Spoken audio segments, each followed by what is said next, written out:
4절부터 9절까지 말씀입니다.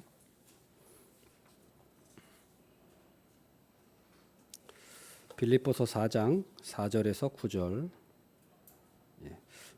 다 같이 한 목소리로 읽겠습니다. 빌립보서 4장 4절에서 9절까지 말씀입니다. 주 안에서 항상 기뻐하라. 내가 다시 말하노니 기뻐하라. 너희 관용을 모든 사람에게 알게 하라. 주께서 가까우시니라. 아무것도 염려하지 말고 다만 모든 일에 기도와 간구로 너희 구할 것을 감사함으로 하나님께 아뢰라. 그리하면 모든 지각에 뛰어난 하나님의 평강이 그리스도 예수 안에서 너희 마음과 생각을 지키시리라. 끝으로 형제들아, 무엇이든지 참되며 무엇에든지 경건하며 무엇에든지 오르며 무엇에든지 정결하며 사랑받을 만하며 무엇에든지 칭찬받을 만하며 무슨 덕이 있든지 무슨 기림이 있든지 이것들을 생각하라. 너희는 내게 배우고 받고 듣고 본 바를 행하라. 그리하면 평강의 하나님이 너희와 함께 계시리라. 아멘. 네. 빌립보서는 기쁨의 서신이라고 합니다. 그 이유는 사도 바울이 그 빌립보서를 로마 감옥에서 썼습니다. 로마 감옥에서 가택연금 그 가운데서 썼음에도 불구하고 기뻐하라고 말하고 있고, 또 기뻐하라는 말을 또 많이 하죠. 특히 오늘 본문이 대표적입니다. 그리고 기뻐하라는 말뿐만 아니라 항상 기뻐하라고 얘기하고 있습니다. 근데 우리가 정말 항상 기뻐하라는 것이 무엇을 의미하는 걸까요? 항상 기뻐하라. 늘 우리가 웃고 다니라는 말일까요? 늘 헤헤 웃고 다니라는 거예요? 아니면 늘 입가에 미소를 잃지 말고, 예? 늘 웃는 상을 하고 있어라. 아니면 늘 긍정적으로 그런 즐거운 그 감정을 유지하고 있어라. 이런 의미일까요? 겉으로 보기에는 좀 그렇게 보여지지만 사실은 그런 의미가 아닙니다. 우리가 실제로 그렇게 살 수는 없죠. 우리는 희노애락이 있잖아요. 인생이라고 하는 것은 즐거운 일만 있는 건 아니죠. 즐거운 일만 있었으면 좋겠지만 기쁜 일도 있으면 또 반면에 슬픈 일도 있어요. 또 화가 나는 일도 있고 또 즐거운 일도 있고, 이게 복합적으로 인생은 얽혀 있지 늘 좋은 일만 일어나는 것도 아니고 또 감정적으로 늘 기쁜 상태로만 있는 것도 아니란 말이에요. 우리 자신도 마찬가지죠. 저부터도 그렇게 살았으면 좋겠습니다만은 뭐 우리가 한 달 또 일주일 동안 그렇게 여러분 살았던 날이 있나요? 돌아보면 아마 하루도 온전하게 내가 정말 기쁜 그 속에서만 살았던 날도 별로 없을 겁니다. 그렇게 많지 않을 거예요.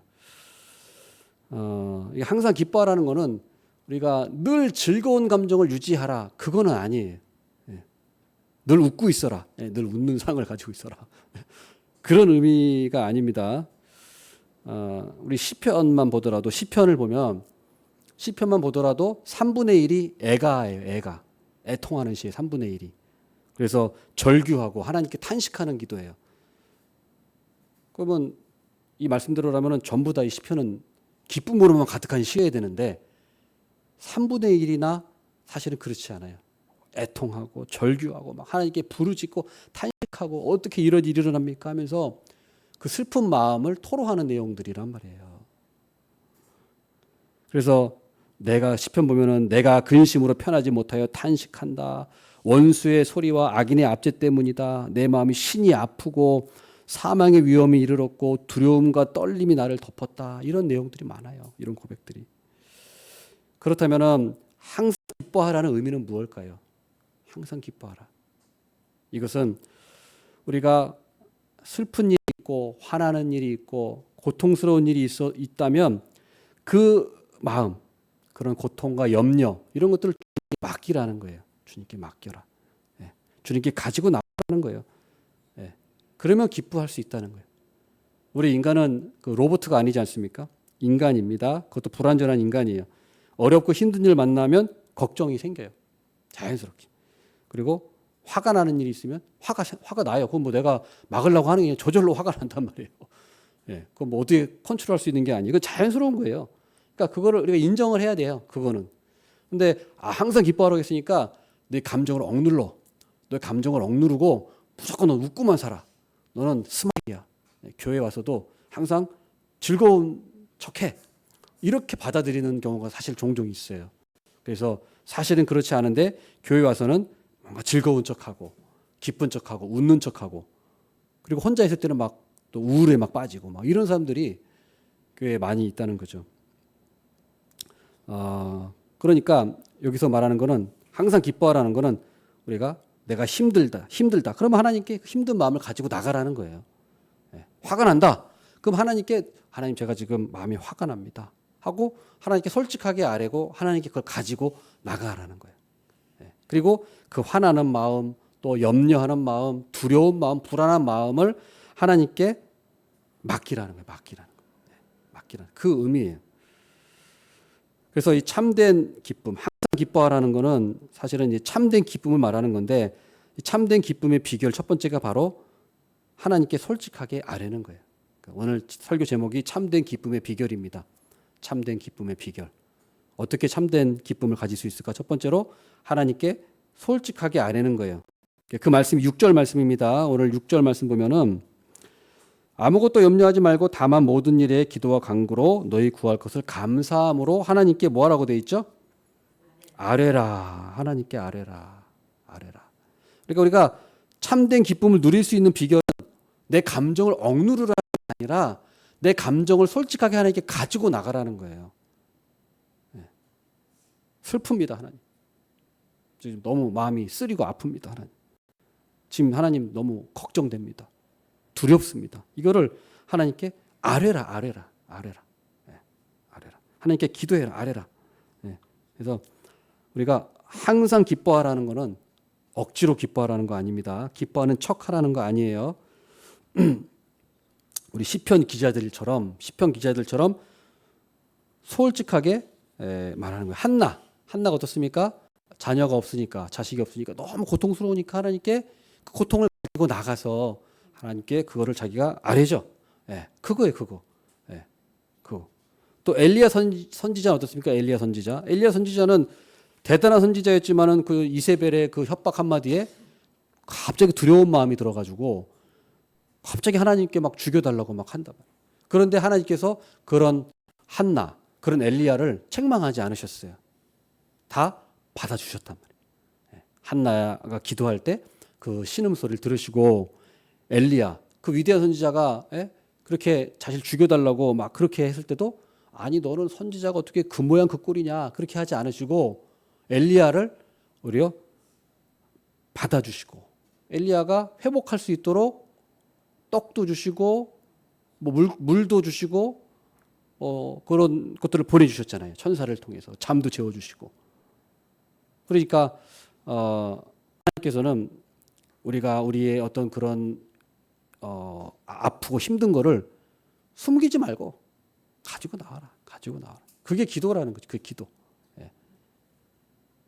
심지어 예수님을 배반하고 예수님을 배반했던 그 제자들 갈릴리로 다시 돌아가가지고 어부 생활로 돌아갔죠. 그런 그 제자들 예수님이 다시 찾아오셨잖아요. 그거 찾아오셔가지고 야 이놈들아, 내가 너희들한테 쏟은 시간이 얼만데 시간이 아깝다 이놈들아 뭐 이런 거 안 하셨잖아요. 그 시리에 빠져 있는 제자들에게 예수님 배반하고 다 도망가 버린 제자들에게 다시 나타나셔가지고 그냥 떡하고 물고기를 구워 주셨잖아요. 숯불에. 그리고 다시 용기를 주시면서 네가 내 양을 치라고. 네가 나를 사랑하느냐? 그러면 네가 내 양을 쳐라. 이렇게 하셨어요. 그래서 우리가 이런 걸 볼 때 정말 우리가 하나님께 솔직하게 나가면 되는 거라. 그래서 시편 22편에 보면 그게 잘 나와 있어요. 시편 22편에 보면은 제가 읽어드릴게요. 시편 22편에 보면 이렇게 고백합니다. 22편 14절에 다윗이 쓴 건데 나는 물같이 쏟아졌으며 내 모든 뼈는 어그러졌으며 내 마음은 밀랍 같아서 내 속에서 녹았으며 내 힘이 말라 질그릇 조각 같고 내 혀가 입천장에 붙었나이다. 주께서 또 나를 죽음의 질토 속에 두셨나이다. 여호와여 멀리하지 마옵소서. 나의 힘이시여 속히 나를 도우소서. 이렇게 고백합니다. 그러면서 이제 24절에 이렇게 고백합니다. 그는 곤고한 자의 곤고를 멸시하거나 싫어하지 아니하시며 그의 얼굴을 그에게서 숨기지 아니하시고 그가 울부짖을 때에 들으셨도다. 아멘. 뭐라고 나와 있습니까? 시편 22편 24절에 그는 곤고한 자의 곤고를 멸시하거나 싫어하지 아니하시며. 지금 이제 곤고합니다. 지금 제가 영적으로 좀 힘들어요. 곤고해요. 곤핍해요. 그렇게 하나님께 나아가면 하나님이 그 사람을 멸시하지 않으신다. 싫어하지 않으신다는. 그리고 그의 얼굴을 그에게서 숨기지 않으신다는 거예요. 그러니까 우리가 할 일은 무엇입니까? 우리가 솔직하게 나가면 솔직하면 돼요. 하나님 앞에. 그게 전부예요. 하나님 앞에 우리가 솔직하고 정직하게 내 감정과 모든 것을 토로하면 하나님이 그걸 들어주시고 하나님께서 받아주신다는 거죠. 오히려 항상 기뻐하라고 했을 때 억지로 기뻐하는 게 더 신앙에 해롭습니다. 자, 우리가 이거 착각하면 안 돼. 그러니까 항상 기뻐하라 그랬지. 그러니까 내가 지금 감정이 그렇지 않은데 억지로 기뻐해야지. 이거는 안 된다는 거예요. 이건 좋지 않다는 거예요. 그거는 내 자연스러운 감정을 억눌러 버리는 거예요. 그건 자신을 속이고 남도 속이게 되고 실제로 그래서 교회 와서 겉으로 웃고 다니시는 분들 알고 보면 그 내면의 상처가 더 많아요. 교회 와서는 그렇지 않은 척 하는 거예요. 웃는 거예요. 일부러 그걸 숨기려고. 그래서 그런 건 오히려 좋지 않아요. 참된 기쁨이 아니에요. 그건 가짜 기쁨. 그리고 종교 생활을 하면 안 돼요. 종교 생활은 또 가짜 기쁨이에요. 종교 생활. 종교 생활을 하면 참된 기쁨이 없어요. 가짜 기쁨이에요. 종교 생활이라는 건 뭐냐? 단지 의무적으로 하는 의무적으로. 주일 예배도 그냥 의무적으로 내가 나와야지. 내가 뭐 성도고 내가 뭐 직분자인데 내가 빠지면 되나 하고서 의무적으로. 물론 의무는 의무입니다. 우리가 예배에 참석하는 건 의무긴 의무인데 의무긴 의무나 의무감으로 하면 안 된단 말이에요. 의무감으로. 그래서 내가 또 반대로 내가 예배에 참석했다는 그 자체만으로 만족하고 그것도 가짜 기쁨이에요. 물론 우리는 각종 예배 다 참석을 해야 돼요. 주일 예배도 참석하고 각종 예배 참석하는 게 맞고 그게 그렇게 해야죠. 그러나 단지 내가 그 예배에 참석했다는 것으로 기뻐한다면 그것은 사실은 진정한 기쁨에는 못 미쳐요. 그거는 난 주일 예배에 참석했어. 난 새벽 기도에도 나오고 난 수요 예배도 나오고 금요 기도에도 안 빠지고 참석했으니까 나는 참 신실하고 믿음이 좋은 성도야. 나는 매일 1시간씩 기도하고 나는 봉사도 이것저것 하고 있어. 뭐 잘하는 건 맞는데 그것이 본질이 아니라는 거예요. 우리가 예배를 드리는데 어떤 마음으로 예배를 드렸느냐, 어떤 마음으로 봉사했느냐, 어떤 마음으로 단 5분이라도 단 10분이라도 어떤 마음으로 기도했느냐가 본질이고 더 중요한 거지. 단순히 내가 그냥 뭐 예배 많이 참석했다, 내가 뭐 봉사를 뭐 많이 했다, 이것저것 했다, 그건 본질이 아니잖아요. 그것으로 기쁨을 누리면 안 된다는 거. 가짜 기쁨. 왜냐하면은 우리가 그런 식으로 자꾸 생각하면은 뭐가 되냐면 그러니까 이게 종교 생활이 되고 이것이 뭐가 되냐면 공로주의로 가요. 공로주의. 그러니까 이게 제일 우리가 경계해야 될 거예요. 공로주의. 내가 이만큼 참석했으니까 내가 이 정도 신앙이 좋아. 그래서 이게 어떻게 발전하냐면 내가 새벽기도 안 빠지고 나왔지, 내가 기도도 맨날 하지, 내가 헌금도 이만큼 하지, 내가 봉사도 이만큼 하지, 뭐 이것도 하지 저것도 하지, 내가 이만큼 했으니까 하나님 이만큼 주셔야죠. 이렇게 나온단 말이에요. 내가 이만큼 했으니까 내가 이렇게 열심히 했는데 하나님 이만큼은 나한테 주셔야 되지 않겠습니까? 이만큼 복도 주셔야 되고 남들만큼 내가 더 했으니까 남들보다 내가 복 더 많이 받아야 되고 고난도 내가 다른 사람보다 덜 받아야 되고, 이렇게 나아가면 이게 문제라는 거예요. 이게 무슨 관계냐? 하나님과 거래 관계. 하나님과 거래 관계로 나가면 우리 신앙은 잘못된 거예요. 근데 이렇게 되기가 아주 쉬워요. 왜냐하면 우리는 부패한 마음을 갖고 있기 때문에, 타락한 마음을 갖고 있기 때문에 그렇게 하고 싶어요. 본전 생각나고 거래 관계로 가는 거예요. 기브 앤 테이크. 그러니까 이런 마음으로 신앙생활하면 진정한 기쁨은 사라지는 거예요. 진정한 기쁨은. 생각해 보세요. 거래 관계인데 거기 기쁨이 있을 수 있을까요? 거래 관계인데. 왜요? 내가 한 시간 이만큼 노력해서 그만큼 내가 정당한 보수를 받았는데 그건 당연한 거지. 그게 기쁨은 아니잖아요. 예. 예. 그러니까 우리가 이 하나님과 이 거래 관계를 맺으면 안 돼요. 하나님과 관계 맺을 때. 이걸 조심해야 돼. 거래 관계. 그 다음에 또 하나는 뇌물 관계.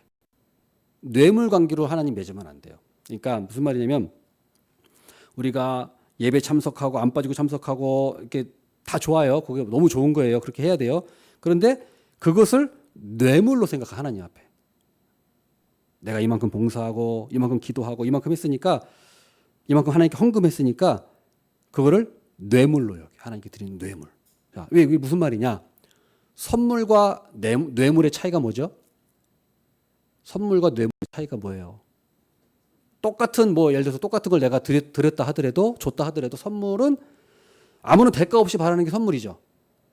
뇌물은요. 뭘 바라고 주는 거죠? 내가 뭔가 내 대가를 바라고 그것을 얻어내기 위해서 내가 이만큼 줬으니까 저 사람한테 내가 더 큰 걸 얻어내기 위해서 주는 게 뇌물이에요. 그러니까 우리가 하나님 앞에 헌금하는 거, 하나님 앞에 봉사하는 거, 기도하는 것도 우리 은연중에 하나님께 뇌물로 생각한다. 그래서 하나님께 뇌물을 많이 갖다 바쳐가지고 하나님 뇌물을 갖다 바쳐가지고 내가 나한테 유익한 거를 얻어내려고 하는 이것은 이방 종교와 같아요. 무속 종교. 예? 무속 종교도 무당들한테 가면은 뭐 좀 이렇게 말하면서 뭐라면 정성을 보여. 뭐 좀 갖다 바쳐. 뭐 이렇게 말한단 말이에요. 그러면은 뭐 100만 원짜리 정성이 그것밖에 안 돼. 그러면 막 500만 원짜리 1000만 원짜리 하는 거예요. 그건 뭐예요? 뇌물. 그 잡신들, 신들을 다루고 얼려 가지고 뇌물을 바쳐 가지고 내가 원하는 거를 얻어내려고 하는 거죠. 근데 하나님을 섬길 때 우리가 뇌물을 바치는 것처럼 그렇게 신앙생활을 하는 경우가 있을 수 있다는 거예요. 없지 않아 있을 수 있고 사실은 그렇게 빠지기도 이런 어떤 개념이 없이는 그런 생각에 빠질 수가 있다는 거예요. 예. 많이 있어요. 많이. 하나님과의 관계는 거래 관계도 아니고요. 뇌물 관계도 아닙니다. 하나님과의 관계는. 여러분 뭐 단 우리가 쉽게 생각해도 부부 사이에도 그렇죠. 부모 자식 사이에도 부부 사이가 거래 관계인가요? 네? 기브 앤 테이크? 요즘에는 결혼하면 젊은 사람들이 그 경제도 공유 안 하고 각자 쓴다면서요. 각자 쓰고 얼마씩 내 가지고 그걸로 같이 쓰고. 그래서 그걸 막 그 엑셀 하듯이 그걸 쫙 따져가지고 한다고 하잖아요. 예. 그 거래 관계, 그건 거래 관계죠. 예, 거래. 그러니까 부부는 거래 관계가 아니잖아요. 또 부부 관계가 뇌물 관계인가요? 뇌물? 우리가 뭐 오늘 집사람이 생일인데 오늘 다이아 반지를 내가 탁 싸가지고 내 부인을 내가 이제 내 마음대로 조종해야겠다. 이건 뇌물이죠. 뇌물. 순수한 선물은 뭐예요? 아니 그냥 아내가 사랑스러워서 다이아를 주는 거예요. 어떤 대가 없이.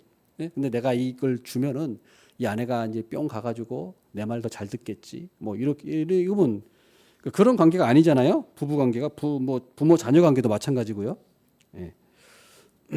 그러니까 내가 원하는 거를 얻어내려고 하는 그것은 뇌물이에요. 뇌물. 여러분 우리가 신앙생활 하면서 내가 열심히 기도하고 열심히 내가 예배 참석하고 내가 열심히 봉사하고 헌금하면 하나님이 나 부자 되게 해주시겠지. 하나님이 성공하게 해주시겠지. 이런 목적으로 우리가 하면 안 된다는 겁니다.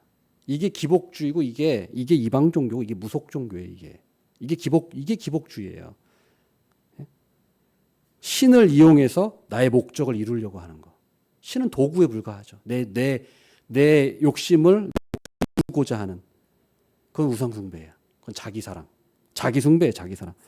순수한 하나님 사랑이 아니란 말이에요. 순수한 하나님 경배가 아니란 말이에요. 그러니까 이런 신앙의 문제점은 또 뭐냐? 이런 기복주의 신앙, 이런 신앙의 문제점은 뭐냐? 이렇게 거래고 뇌물로 갖다 바쳤는데 뭔가 좀 일이 안 풀려. 뭔가 좀 삐걱삐걱대고 내 뜻대로 안 되고 조금 어려움이 닥치면 금세 내가 이렇게 하나님을 위해서 내가 이렇게 일하고 내가 이렇게 헌금하고 내가 이렇게 봉사했는데 기도했는데 나한테 돌아오는 게 이것밖에 없어? 왜요? 거래 관계니까 이렇게 생각하죠. 뇌물이니까 생각하는 거예요. 그러니까 이런 신앙은 상당히 위험해요. 하나님을 원망하게 돼요. 예. 물론 잘 될 때는 안 그러겠죠. 그러나 뭔가 조금만 어려운 뭐 계속 일이 잘 되나요? 어려운 일이 반드시 생깁니다. 그러면은 그때는 하나님 원망하고 신앙 떠나버려요. 신앙 떠나버려요. 예. 그러니까 이러면은 참된 기쁨이 있을 수 없다는 거예요. 또 한 가지 반대로 두려움 때문에 신앙생활하는 사람, 공포심 때문에 종교생활하는 사람도 있어요. 그러니까 주일 예배 안 빠지고 나오는 게 주일 예배 빠지면 나 뭐 재앙당하는 거 아니야? 그럴 수도 있어요. 주일 예배 빠져서 하나님께 혼날 수도 있어요. 하나님께서 그런 경우도 있죠. 그런데 모든 걸 다 그렇게 생각해. 나 오늘 새벽기도 한번 빠지니까 오늘 새벽기도 빠졌는데 새벽기도 빠지고 뭔 일 하다가 갑자기 다리를 뼈었어. 하나님이 나를 새벽기도 빠져서 이렇게 하셨구나. 그러니까 너무 과도하게 하나님의 그 두려움 속에서 뭔가 뭐 나쁜 일만 일어나면 막 이거 막 그렇게 막 갖다 붙이는 거예요. 그러니까 이런 것은 또 안 좋아요. 두려움 때문에 하는 거, 공포심 때문에 이것도 기쁨이 없어요. 이거 종교 생활이 이것도 기쁨이 없어요.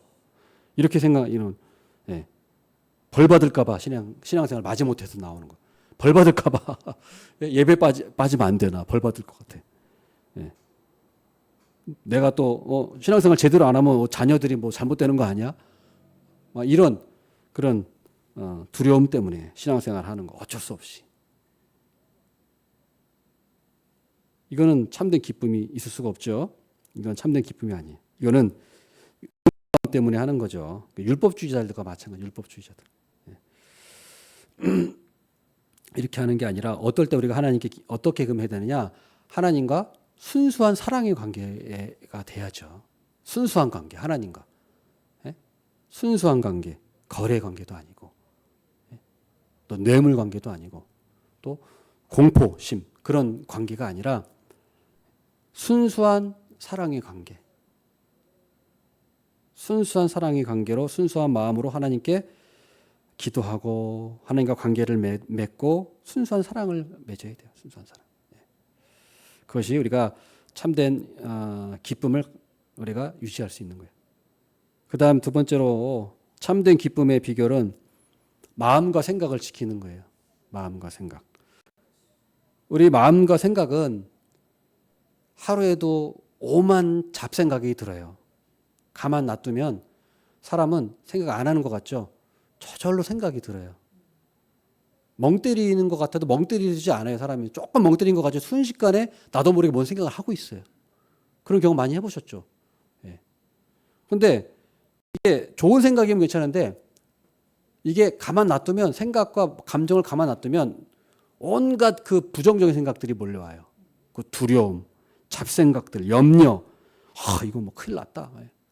뭐 이거 어떡하나 막 걱정, 염려, 막 오만 잡생각들로 내 생각과 마음이 부정적인 걸로 꽉 차게 되고 가만 놔두면 또 꼬리에 꼬리를 물어가지고 막 이상한 막 자기만의 또 자기만의 그 가상의 세계, 환상에 빠져가지고 막 소설. 그러니까 그냥 내 생각과 마음을 흘러가는 대로 놔두면 안 돼요. 그러면 꼬리에 꼬리를 물고 점점 더 커져요. 어떻게 되느냐? 그런 부정적인 생각을 날 때는 생각을 딱 멈추고 우리가 하나님의 말씀으로 우리의 생각을 바꿔야 돼요. 하나님. 의지적으로 그런 나쁜 생각이 들면 그걸 멈춰야 돼요. 멈춰야 돼요. 대신에 하나님의 말씀을 생각하고 하나님의 말씀을 마음에 둬야 돼요.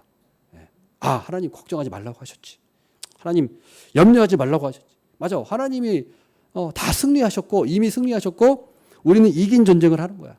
하나님만 따라가면 돼. 하나님은 왕 중에 왕이시고 하나님이 나와 함께 하시고 내 안에 계시고 나를 사랑하시오. 나를 누구도 건드릴 자가 없어. 어떤 악한 마귀도 나를 넘어뜨릴 수 없어. 이렇게 하나님의 말씀을 자꾸 마음에 기억하면서 그 말씀으로 생각을 채우고 그 말씀으로 마음을 채워야 돼요. 채워야 돼요. 그래서 오늘 9절 말씀에 나와 있는 거예요. 9절 말씀 보면 너희는 내게 배우고 받고 듣고 본 바를 행하라. 뭐냐면 내게 배우고 받고 듣고 본 바. 이게 말씀. 복음. 복된 소식. 이 복된 소식을 복음을 내 마음과 생각에 가득 채워야 돼요. 그래야지 안 그러면 내 생각과 감정을 그대로 놔두면 그게 나를 이끌고 가버려요. 자꾸 부정적인 생각으로 나를 이끌어 가버려. 이러면 안 되죠. 딱 끊고 하나님의 말씀을 생각하고 그거를 내 마음을 지배하게 해야 되는데 그렇지 않고 그냥 놔둬버리면 계속 부정적인 마음, 부정적인 생각, 원망 이런 쪽으로만 계속하고 불안 속에서 계속 생각을 키우는 거예요. 그러면 안 된다는 것입니다. 그래서 우리가 나의 잡생각, 나의 감정을 내 신으로 생각하면 안 돼요. 거기 따라가면 안 돼요. 따라가는 거는 그걸 내 신으로 삼는 거예요. 그게 우상숭배입니다. 내 생각과 내 감정을 신으로 우상숭배하는 거예요. 거기 따라가는 거잖아요, 지금. 그래서 우리 신앙은 내 잡생각, 내 감정을 따라가면 안 돼요. 그게 중심이 되면 안 되고 항상 말씀이 중심이 돼야 돼, 말씀. 말씀으로 내 생각과 마음을 채워 넣어야지. 그래서 내 생각과 감정을 따라가야 돼요. 말씀을 따라가야 돼요. 근데 어떤 사람은 내 생각이 나를 지배하게 해요. 내 감정이 나를 지배하게 해요. 그래서 어떤 사람은 이 감정적인 신앙을 갖고 있는 사람이 있어요. 감정이 막 뜨거워지면은 고조되면은 이건 하나님 은혜 받은 거야. 응답 받았다고 생각해요. 그러나 그게 아니에요. 그래서 감정을 어떤 성령의 음성과 동일시하게 여겨요. 감정은 말씀이 아닙니다. 감정은 따라오는 거지. 감정이 하나님의 그 말씀이 아니에요. 감정을 내 기준으로 삼고 따라가다가는 잘못된 길로 빠집니다. 감정이 중심이 되면 안 돼요. 막 다음번에는 이번에 이렇게 감정이 막 고조돼서 은혜 받았다고 생각했는데 다음번에는 내 감정이 또 그만큼 고조가 안 돼. 고조가 안 돼요. 그러면 또 그 감정을 생기기 위해서 억지로 막 북치고 장구치고 막 온갖 수단을 다 동원하죠. 요즘 교회들은 감정을 고조시키려고 감정 중심으로 가는 거예요. 그게 더 막 요란한 막 북을 치고 막 요란한 막 그런 막 소리를 막 만들고 막 난리를 치는 거, 난리 법석을 쳐요. 감정 중심의 신앙이에요. 그러면 안 돼요. 우리의 생각과 우리의 감정은 하나님 말씀에 따라가야 돼. 하나님 말씀 복종시켜야 돼. 그래서 하나님의 말씀이 나를 다스리고 통치하게 만들어야 돼요. 그래야 된다. 말씀을 맺겠습니다. 우리가 참된 기쁨의 비결. 첫 번째로는 하나님의 관계를 제대로 맺어야 돼요. 하나님의 관계. 하나님의 관계는 거래 관계라고 맺으면 안 돼요. 하나님 거래 관계. 뇌물 관계가 아닙니다. 또 의무감이나 공포심에서 우리가 신앙생활을 하면 안 돼요. 참된 기쁨은 오직 하나님과 순수한 사랑의 관계. 순수한 사랑의 관계 속에서야만 우리가 참된 기쁨이 나오는 거예요. 우리 하나님과 순수한 사랑을 하세요. 순수한 사랑을. 순수한 사랑. 그러면 참된 기쁨이 거기서 생기는 거고 거기서 하나님에 대한 신뢰가 생기는 거예요. 순수한 사랑. 그다음 두 번째로는 내 잡념과 감정들이 흘러가는 대로 내버려 두면 안 돼요. 대신 하나님의 말씀이 나를 지배하게 만들어야 돼요. 하나님의 말씀이 내 생각을 지배하고 내 감정을 지배하게 만들어야지 그냥 내 생각과 감정 거기 따라가면 안 돼요. 그러면 우린 필경 잘못 가게 돼 있어요. 여러분 걱정하고 불안하고 염려하는 그런 마음이 들 수는 있습니다. 우리는 인간이기 때문에 로봇이 아니기 때문에 그런 감정들이 생길 수밖에 없어요. 그런 일들이 또 있고 그러나 그럴 때 그걸 억지로 막 그걸 억누르라는 게 아니라 그런 마음을 하나님께 가지고 나가라는 거예요. 가지고 나. 하나님께 아뢰라는 거예요. 솔직하게 하나님께 아뢰고 하나님께 맡겨버려요. 맡겨버려요. 내 짐을 하나님께 맡겨라. 예? 네 걱정을 하나님께 맡겨버려, 던져버린 거예요. 그리고 나는 걱정하지 않는 거예요. 하나님께 맡겨버리는 거예요. 그게 아뢰는 거, 아뢰는 거. 그리고 순수한 하나님과 사랑의 관계를 맺고 그 하나님의 사랑을 신뢰하는 거예요. 신뢰. 예수님의 그 십자가와 그 십자가 사랑을 기억하시기를 바라겠습니다. 그러면 우리 하나님께서 우리 마음과 생각도 지켜주시는 거예요. 평강이 우리의 마음을 주장하게 될 것입니다. 이런 하나님의 참된 기쁨, 평강을 누리시기를 축원합니다. 아멘. 예, 기도하겠습니다.